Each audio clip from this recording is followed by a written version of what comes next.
class on time, but it may be stretched a little beyond that. So, very important theory that explains satisfactorily the gamma emission, that is Gamo's theory on alpha decay or alpha emission.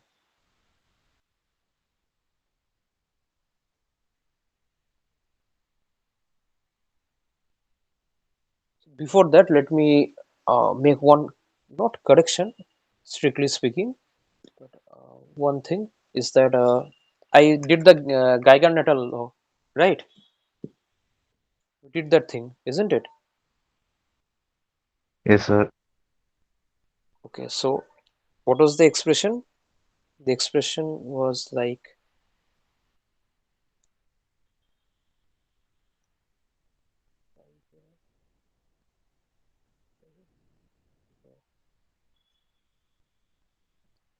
it was the half-life, sorry, the decay constant log of natural logarithm of that was related with uh, energy, I think. Yeah, like this, isn't it? Yes, sir. But this didn't show this didn't show satisfactory results. Not, you know, not closely aligned with experimental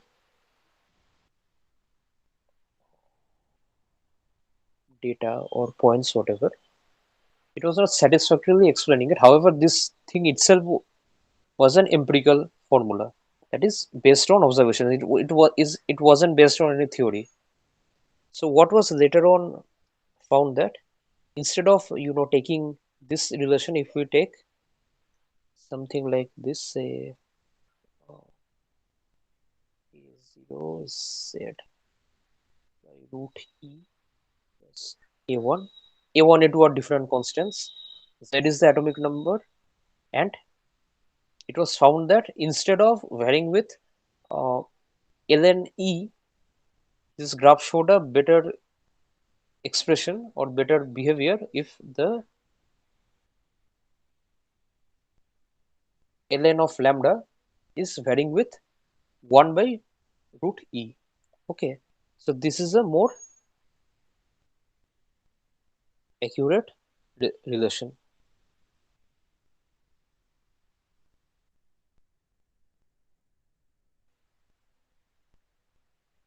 Okay, however, this one is exaggerated in the books. Even in Avi Gupta's book, you will see there is very you know casually this thing is written, not the entire expression also. Another thing, keep in mind that the half-life is inversely proportional to lambda. I hope you remember this thing, that a half-life is equals to actually log 2 by lambda, isn't it?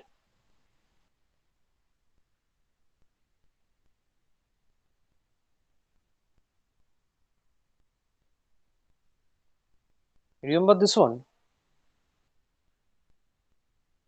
Yes, sir. What is decay constant? It is actually showing you the probability of the decay, nothing more, nothing less. Half-life is what? If you have a greater half-life, that means uh, the nuclide is stable, hence they are definitely inversely proportional. So instead of this one, if you plot uh, ln of half-life, then you know that log of 1 by x is equals to minus log x.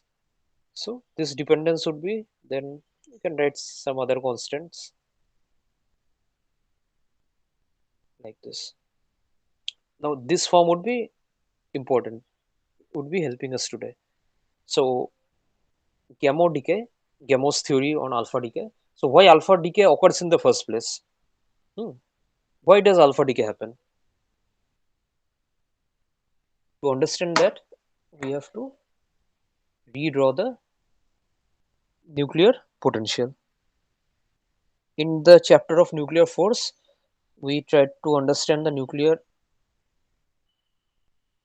force and the underlying potential. So what I said that the exact expression of a nuclear potential is very difficult to you know draw out. We have, instead of that, we have many models like square potential model, Utsaction model, Yokawa model. Hmm. So roughly we can assume here that the nuclear potential is something like this. So this is R0. This is the radius of the nucleus. So within that, you can see there's the behavior is like that of a nuclear potential weld. And beyond that, what happens? Beyond that, the Coulombic repulsion is very much effective. Okay. Uh, Actually, from 1 femtometer to 3 femtometers, what happens? The nuclear force dominates. However, the Coulombic force, you know that the Coulombic force, F Coulomb, is proportional to 1 by R. That is, theoretically, it should stretch up to infinity, isn't it? Should go up to infinity. But in those not even microscopic, internuclear distances, what happens? The nuclear force, which is actually attractive, that becomes dominant. Again, we saw that beyond zero point 0.8 femtometers, again the repulsive force comes into play. So it's a very peculiar thing. So what happens? I think you have observed that alpha decay occurs only with heavy nucleides. Heavy nucleides. Okay, nuclide is nothing but a specimen, like say this one. This is a nucleide. Say uranium 238 92, like that. Okay. Just a representation. So I think you know this, that alpha decay occurs only with heavy elements, right? You won't find alpha decay for carbon or nitrogen, even if they have some unstable isotope. Got it?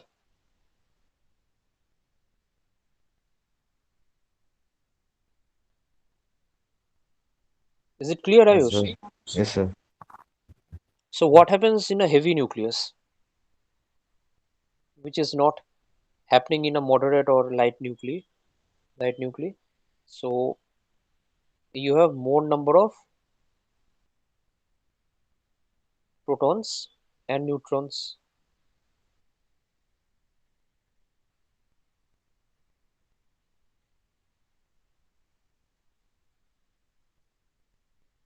And what happens? Also, the size of the nucleus is getting larger.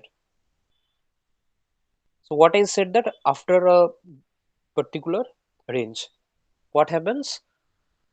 The Coulombic repulsion force that comes into play, that becomes dominant. Now see, if you go on adding protons to your specimen and the nucleus becomes larger and larger, what happens? The tendency is more towards uh, repulsion, isn't it? With more protons, what will happen at distances beyond say few femtometers? What will happen? The repulsive force will be dominant. So what will happen? That will make the nucleus unstable. And like any natural system, nucleus also wants to come to a state of stability. So what it will do? It can be achieved only by emitting these protons. Okay, and this thing is achieved as of an alpha particle, which is nothing, which is just chemically equivalent to helium, right?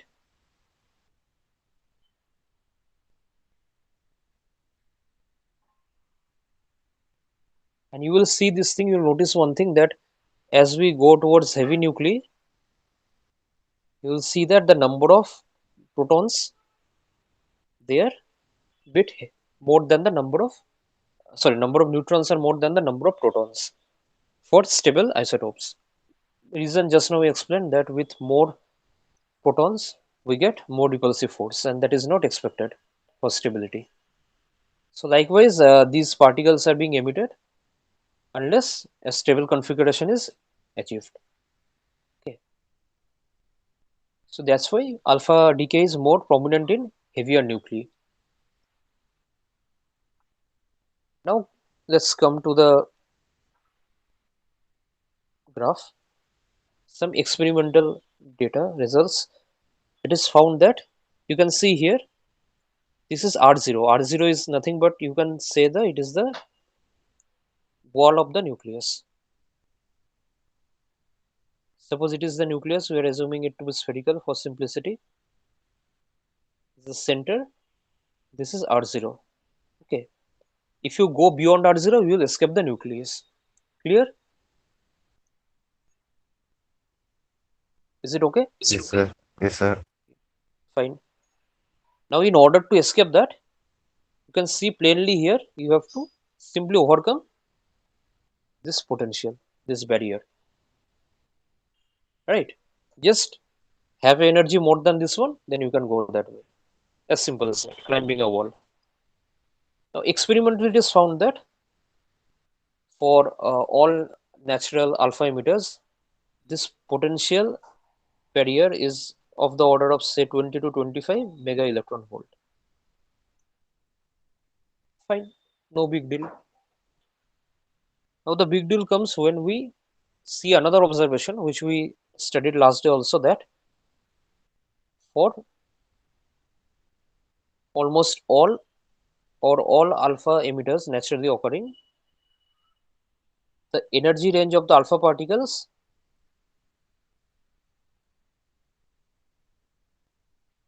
is how much?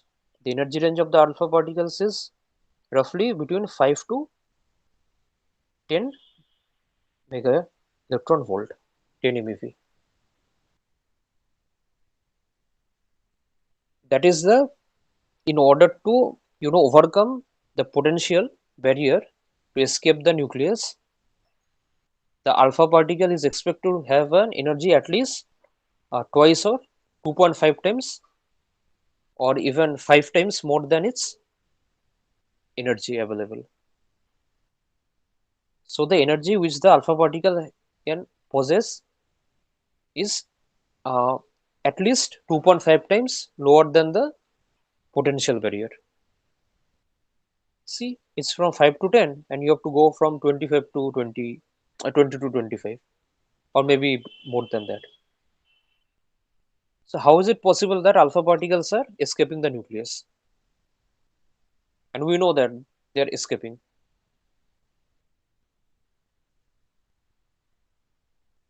Rutherford also did the experiment using alpha particles, isn't it? Bombarding alpha particles on gold foil. So why is this happening? Or how is this happening? Are you getting the situation? Yes, sir.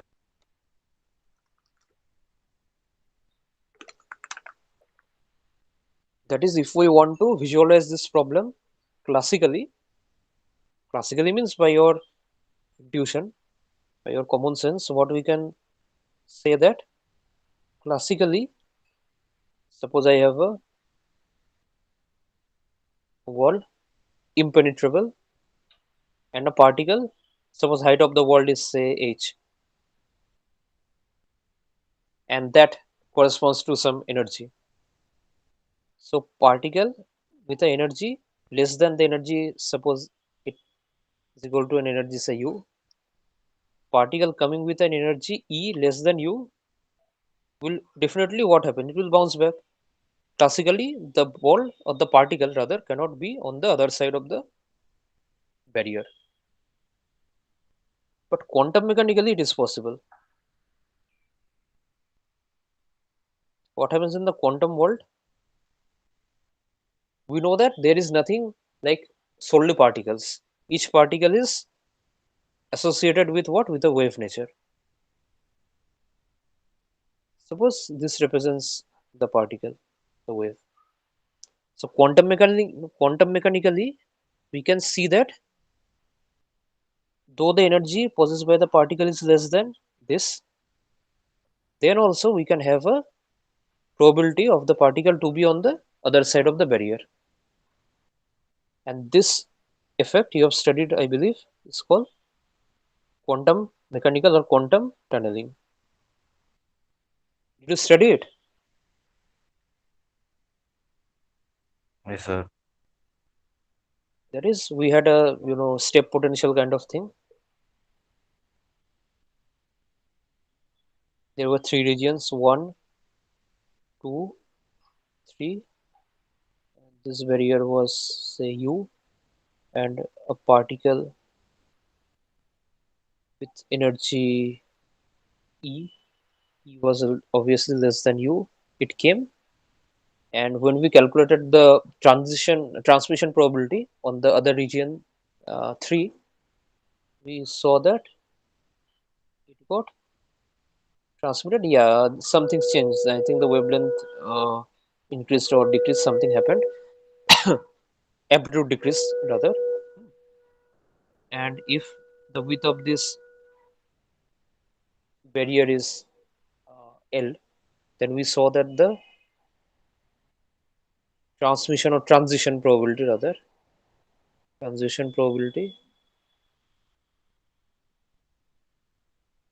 What we did, we used a quantum Schrodinger's equation.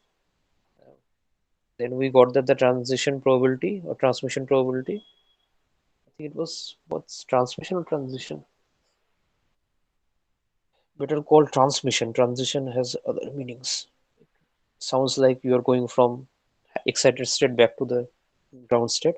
So it came as something like e to the power minus 2 k2l, where k2 was 2m u minus e by h cross square.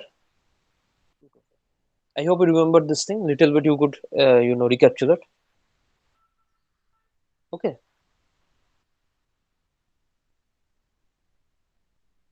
I hope you got it. Yes, sir. So exactly this thing happens with alpha particles, right? So here also they would be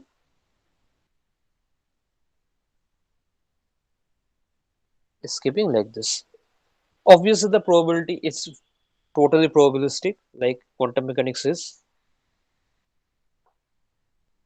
It's not deterministic. In fact, the entire radioactivity is probabilistic. Problem is that we can't do these experiments in the lab. So I'm very much hopeful that you would be studying masters one day, and wherever you study, I hope these practicals are there still.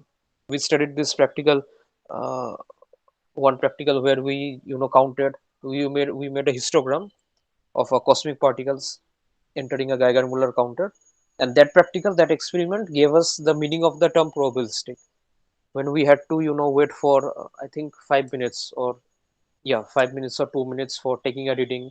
So after 5 minutes, sometimes we got 10 particles, you know, counted by the GM counter. In the next 5 minutes, 2 minutes or 2 minutes, I think, yeah, we didn't get any particle. In the next 2 minutes, we got 10 particles like that. Okay, it's not deterministic. You can't say that yeah, in the next event I will get five. Rather, you can say if I have 100 nucleus, maybe 40 of them can decay or emit alpha particles. Anyways, so let's do the thing. So this transmission probability will be calculating. So I'll just redraw this thing once again. So here are,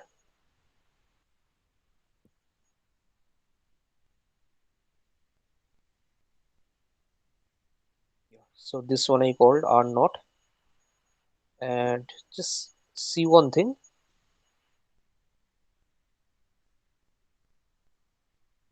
This point is also crucial. Say R. What happens at this point? At this point, the energy of the alpha particle is equal to the Coulombic potential. See, this is the Coulombic potential, and this is the wave of the particle. They are coinciding here. That's important. Oh, before that, let me write the equation. For simplicity, I would be taking one thing, that the parent nucleate was like xa4 z plus 2. From here, we after alpha decay, mass number decreases by 4 units and atomic number by 2 units, plus an alpha particle that I will be writing like this. Okay, you could have taken here a and z, then this way you will get a minus 4 z minus 2, and carrying that z minus 2 is a bit cumbersome thing. However, you can ignore that because z's are very high. Still better we take like this. So what happens at, say, r equals to r, the energy of the alpha particle is the energy of the incoming alpha particle. Energy is energy of alpha particle. Okay, that is equals to u. U is the Coulombic potential. Okay. Now the good thing is that we know Coulombic potential how to write. 1 by 4 pi epsilon naught. What are the two particles? Sorry, two charges. These two. So what is the charge carried by alpha particle? 2e. E is the electronic charge. What is the charge carried by y? Ze. And at what distance you are taking? R. See if you understood this or not. Q1 Q2 by 4 pi epsilon 0 R. That formula. Is it clear? Yes, sir. Okay. So see here, had we taken the normal expression, this would have been z minus 2. Okay. And other books take that also, no issues with that. Still, things would be overcomplicated very soon. Let's try to uncomplicate as much as possible. Anyways, so from here we can get this expression of r. This will help us somewhere in the near future. So this is say equation 1, right?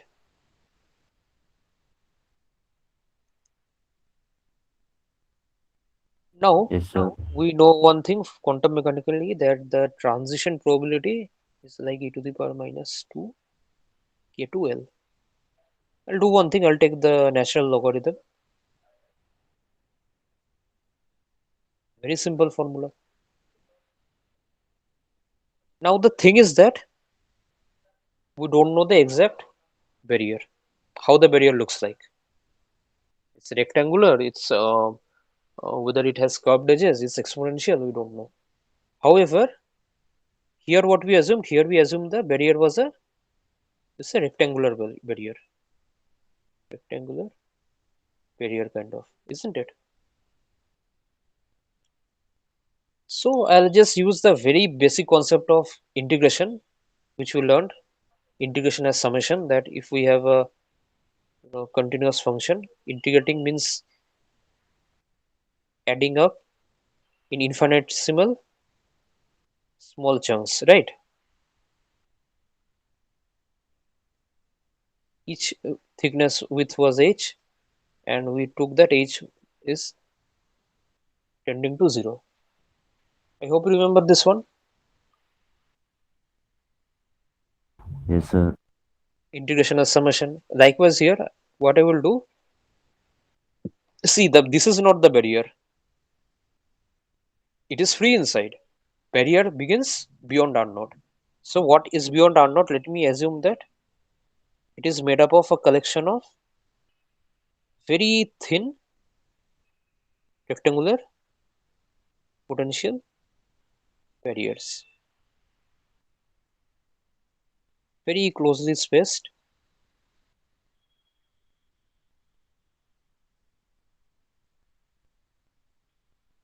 and the width is say dr. Understood? We have imagined what we visualized, rather not imagined. Yes, sir.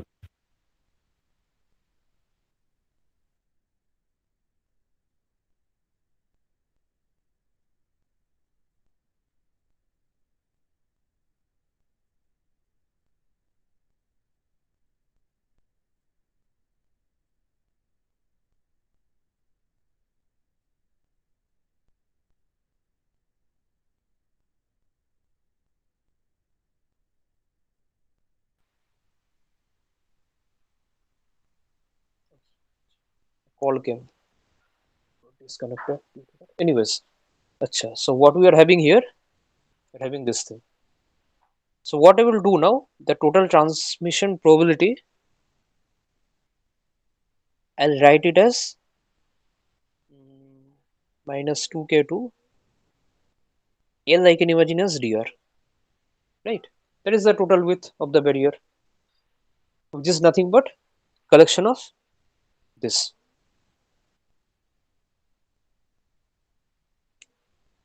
Actually, the funny thing is that I need not to stretch it till this part. Only I need to go till R. Why? Because beyond R, you see the potential is, if you cross R, your energy is more than or equal to the potential. So actually, it would be sufficient for us to consider uh, these slices up to between R naught and R. Are you getting it? Because beyond R, anyways, my potential is less than my energy. So I can easily go out. Got it, Ayush? What I'm telling? Yes, sir. So the limit should be from R naught to R. Now, what is K? So minus 2. K is nothing but 2m u minus E by h cross square integration R naught R dr. Okay,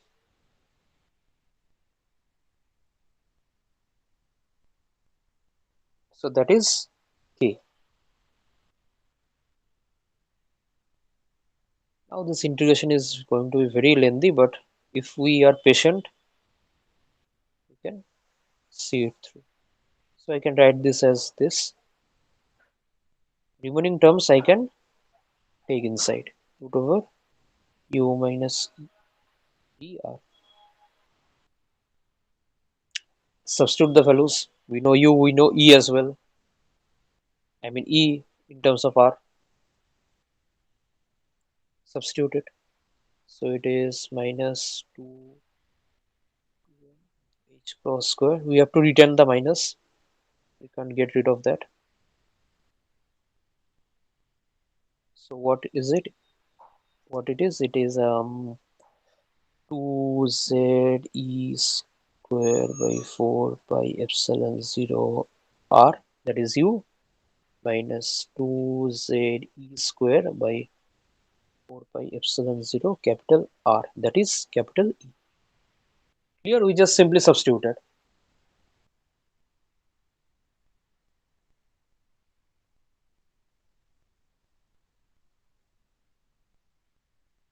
Fine.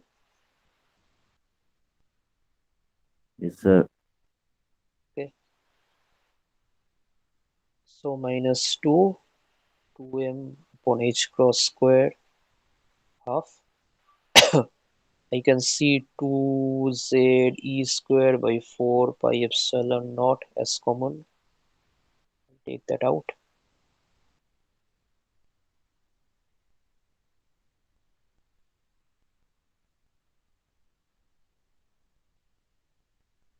Now here comes the main game. You have to, what should I say? As simple as that, do this integration. And this may look very simple, but it's not difficult, but you have to call for some substitutions. Or if you are very experienced in doing integrations, then you can readily do it. Okay. Anyways, so this thing looks very clumsy. what I can do, I can find this value. So 2 z e squared by 4 pi epsilon 0 is nothing but uh,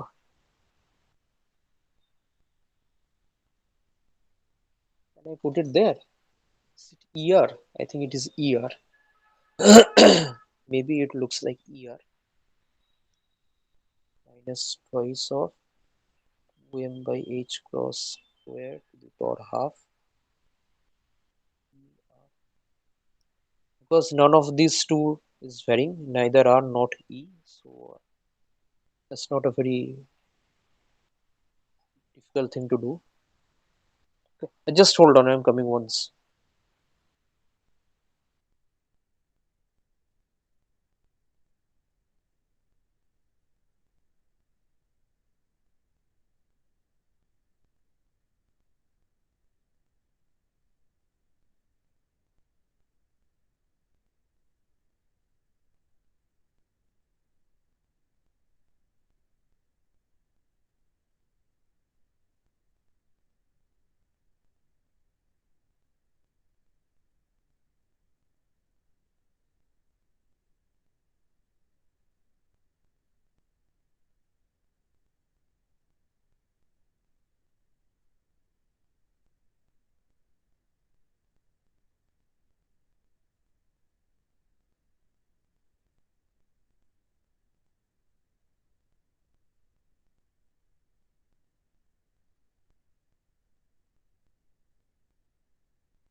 So we got minus 2 2m by h cross squared.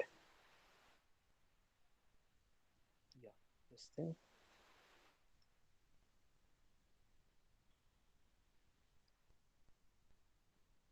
Okay. So what I can do now? Did you copy everything here, Ayush? Just change the page, flip the page. Yes, sir. So keep in mind, this thing is the ln of t. It's not t. Okay.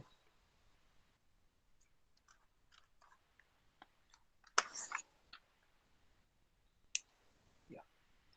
So what I will get from here is ln of t is nothing but minus 2 2m by h cross squared to the power half e to the power half. Let me write it like this. Why? I'll do a small substitution. Sorry, not substitution, just a rearrangement. I will take 1 by r common from there, so that it looks like r by r minus 1 dr. And you can see these two r's are constants, so they will get cancelled. I can take them out of the integration. So what I have is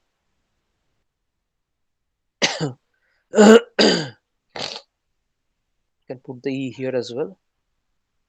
R naught by r by r minus 1 whole to the power half.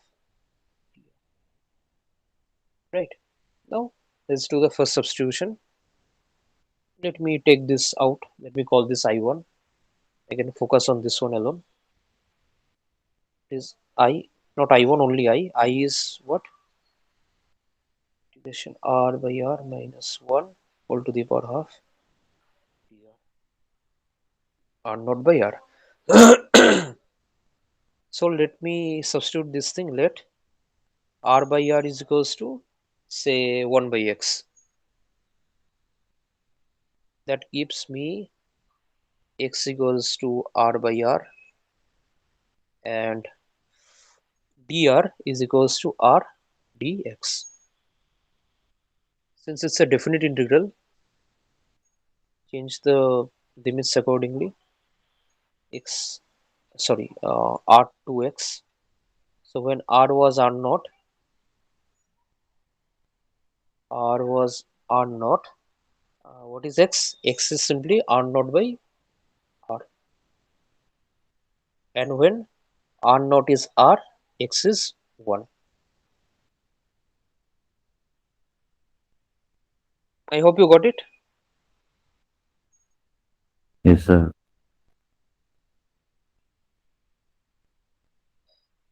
We check if the limits are correct or not. X is equals to r by r. So when that is okay.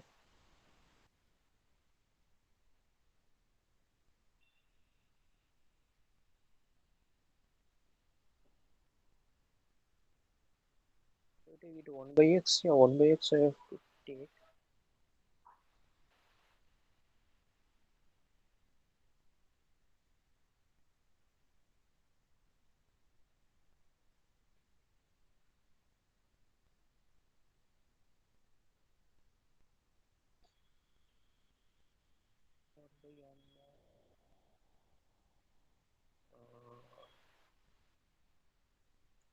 It is, I think, some problem with the limit.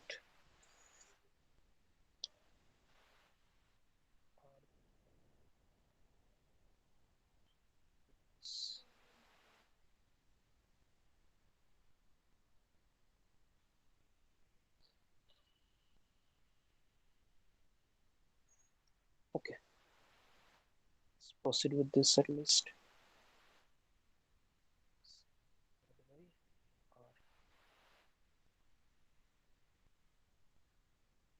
So this is nothing but 1 by x minus 1 half r dx. R is a constant, don't worry. You can keep it. So r, I'm not writing the limit again and again. Makes things clumsy. Dx.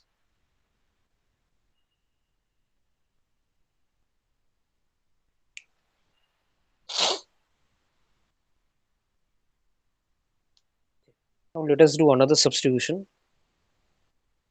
Let um, x root x equals to u. Remember these kind of things we did in integration, integral calculus in class 12. So dx is nothing but 2u du. As far as the limits are concerned, there would be also a change. So from x, now I have come to u. So when x is 1, u is also 1. When x is r naught by r, u is root over r naught by r. Okay.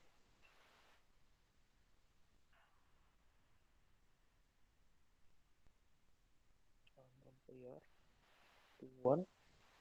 1 minus this is 1 minus u square. This means u. This means 2u du. Yeah, we got rid of the denominator at least.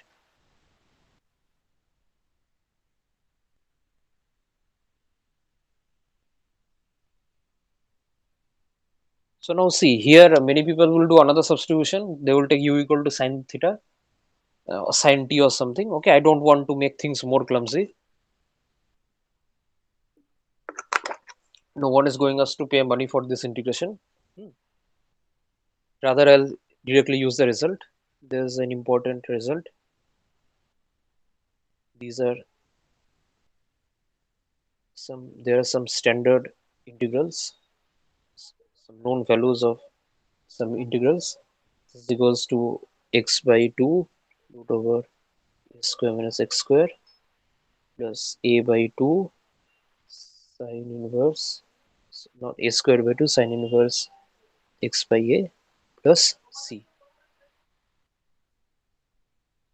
I hope you know this in formula little bit. Yes, sir. Okay, so this looks familiar to you. I use it directly. So this will give me what is x? X is u upon 2 root over 1 minus x a square minus x square. A is 1 sine inverse x by a. Sine inverse u. I think I should pause. I am a bit skeptical with this lower limit. It should be r by r naught, or is it?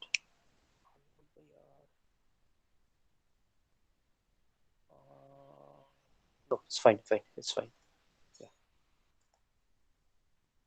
So anyways, now see if you put this value here, r naught by r. Achha, what if you put 1? The first term will be 0.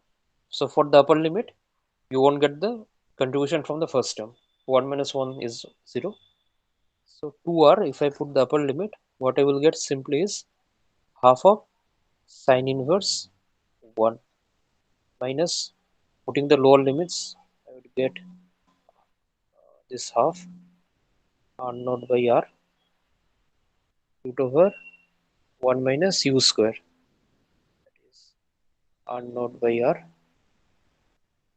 minus half sine inverse. I believe you haven't seen these kind of things very often in your life. Okay, what is the value of sine inverse 1?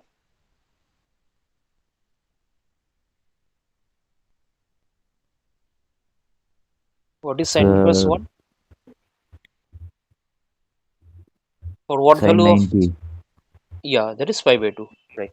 Pi by 2. And see, every term has a half. I'll get rid of that. So I'll simply write r. This is nothing but pi upon 2 half r naught by r.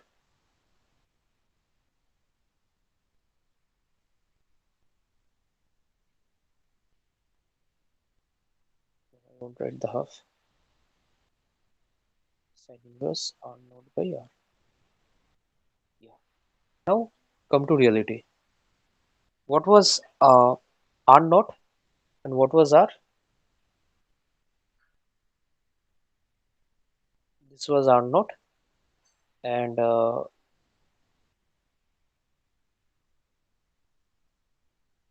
this distance was r. So practically what happens, that is in reality,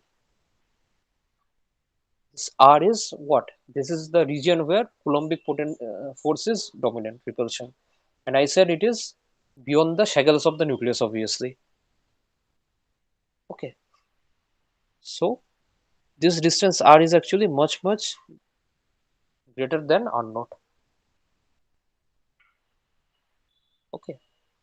So that gives us with the choice that r by r naught should be much, much less than 1.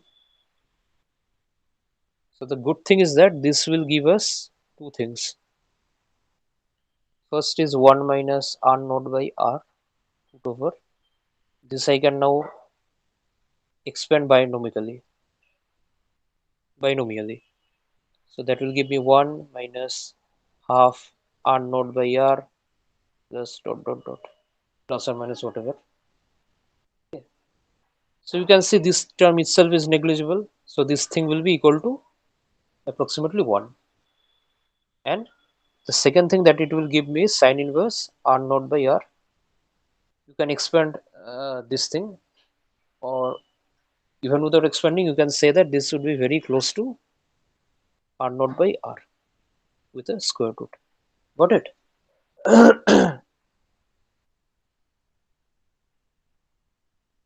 Yes, sir. Because if theta is very small, then sine theta is nearly equals to theta, and sine inverse theta is equals to theta itself.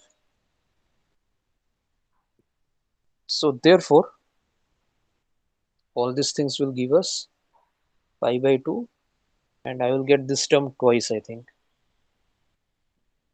Yeah, I think I'll get this twice. So twice of r naught by r. Now don't be overexcited because this is not the end. This is only the integral. So therefore, what is ln t? That is minus 2 2me by h cut square or half.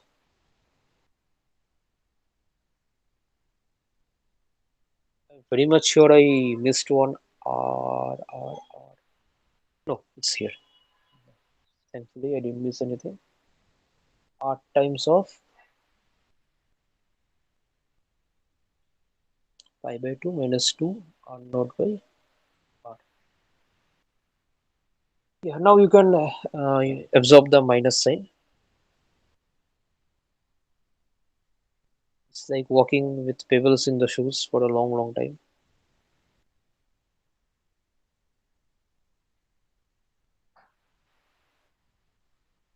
Right. So that is ln. Now remember that r is nothing but 2z e squared by 4 pi epsilon naught e, because in reality more than r we have the accurate value of e, the energy of the alpha particle, emitted alpha particle. Hmm. So if I put it here, then what I will get is,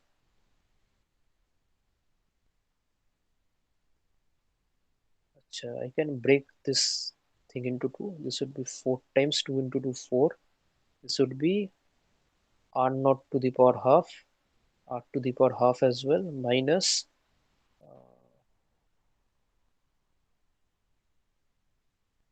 twice of 2m e by h cut square to the power half r into pi by.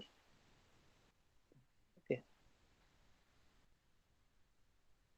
we do copy till here. Yes, sir. Okay, now the next step is just simply substitute the value of r, that is you will get things in terms of z. And if you put the values of the constants, there are many constants in the expression, and if you convert the natural logarithm to the arithmetic one, that is log to the base 10, then what we will get? Then we'll get something like this: log transition probability to the base 10 is equals to 1.29 z to the power half r naught to the power half minus 1.772 z e to the power minus half. That's the expression for transmission probability for any radioactive nuclei. Fine. See, it depends on z, obviously, and r naught also, size of the nucleus. Little bit task left. Now, uh, what is T? If we just investigate this thing little bit, T is the, as simple as that, it is the probability of alpha particle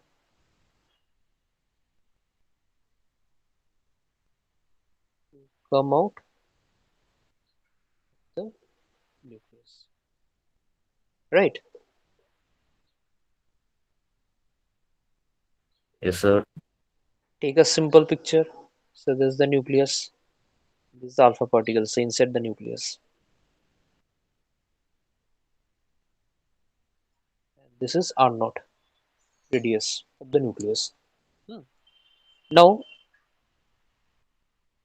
it's not that it's like a sprint 100 meters that if you start you will end. No, the alpha particle is constantly colliding with the walls of the nucleus, and maybe 1 in 1 million, or even more than that, or sorry, even much less than that, is the chance of that get leaving the nucleus. So we need to assign something called the frequency of collision.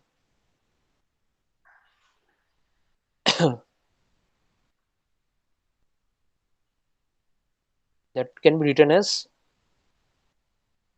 that is number of collisions, number of times it is colliding with the wall in unit time. It would simply be the velocity by distance. So velocity of the alpha particle is v alpha. Now see, in order to collide, it has to traverse a distance 2r, isn't it? So that's the frequency of collision. Now the strange thing is that if you put the value of v alpha, we saw it's nearly 10 to the power 7 meter per second. R naught, you can put it in 1 femtometer, okay, for simplicity. So this would be absurdly large. So see, in 1 second, 10 to the power 21 times the alpha particle, or in 1 second, 10 to the power 21 alpha particles are colliding with the wall, or as simple as that, 10 to the power 21 collisions per second. And in spite of this, the value of t is very less. The probability is very less. That's the world of quantum mechanics, full of surprises. Now, what is the decay constant? Decay constant of the, remember we are discussing the parent nucleate, okay? X, A plus 4, Z plus 2. That is given by, is the probability. Decay constant is the probability of decay. So it is simply probability as well as the frequency. So if I take the natural, the arithmetic logarithm,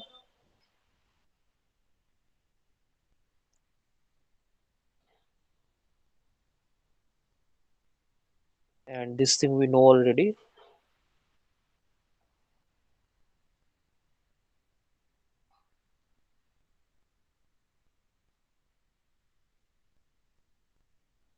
b alpha by 2 1 naught is 1.29 is set to the power half, r naught to the power half minus 1.72.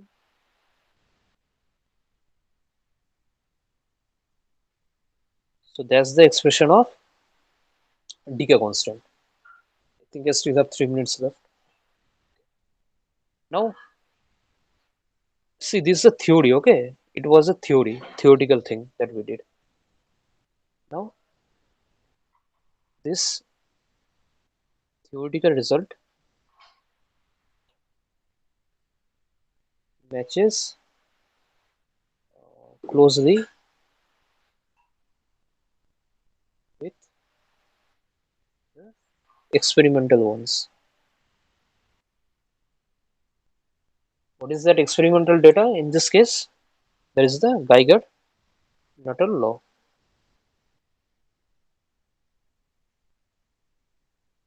Okay,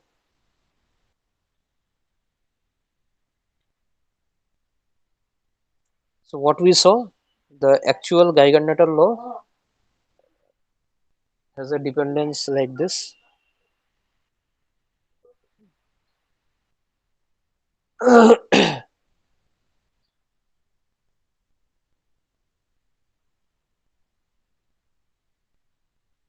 I wrote A naught, right?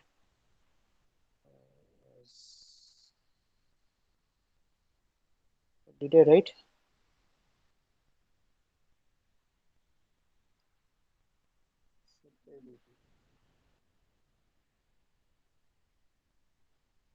Set by plus or minus A2. Okay, that's a constant.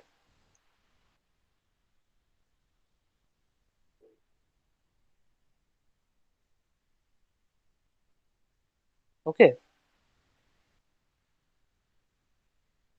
Yes, sir. Actually, this would be a negative sign here. So negative sign. So you can see this shows a trend similar to the Geiger-Natal law. Next day we'll just see with Desmos if we plot the two graphs, we'll see which one is more accurate. So now last thing, what does this equation tell? It tells that more energetic,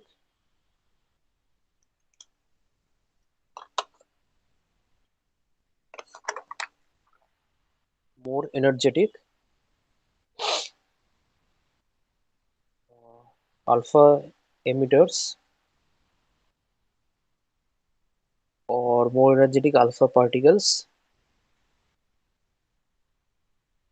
have lesser half-life. Same thing, alpha particle, alpha emitter, same thing.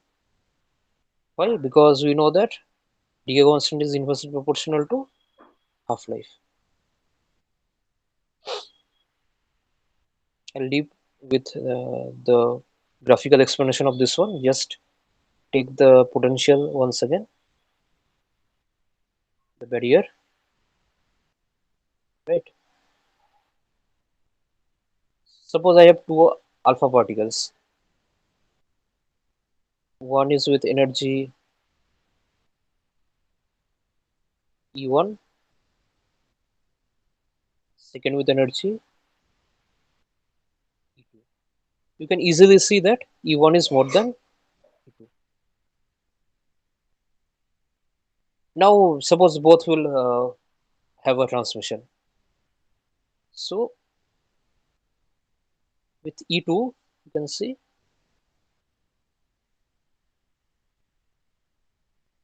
it's like this. With E1, it is like this. So, now see the amount of time or the amount of or the barrier rather faced by the alpha particle with energy E2 is more than that for the alpha particle with energy E1, right? The Yes, sir. lower, less energetic alpha particle has to spend more time in the barrier than the other one. So obviously, the probability for transmission of E1 would be more than probability of transmission of E2, isn't it? Yes, Suppose you sir. have your, you can think it this way. There's two horizontal columns of water, maybe waterfall or something. So if you throw a pebble, the probability that it will go the other way and the probability of throwing another pebble similar to that with same velocity to go the other way is lesser. So this will have a lesser probability to penetrate. And you know that if something penetrates the barrier more spontaneously, obviously it will be more unstable. That is its decay constant would be more. Hence, it will decay more frequently. That is its half life would be lesser. Understood? Yes, sir. Okay, so that's all regarding the Gamos theory. Very important theory. Next class we will be finishing small topics are there, straggling of range and then alpha spectrum. If you have any doubt, you can ask.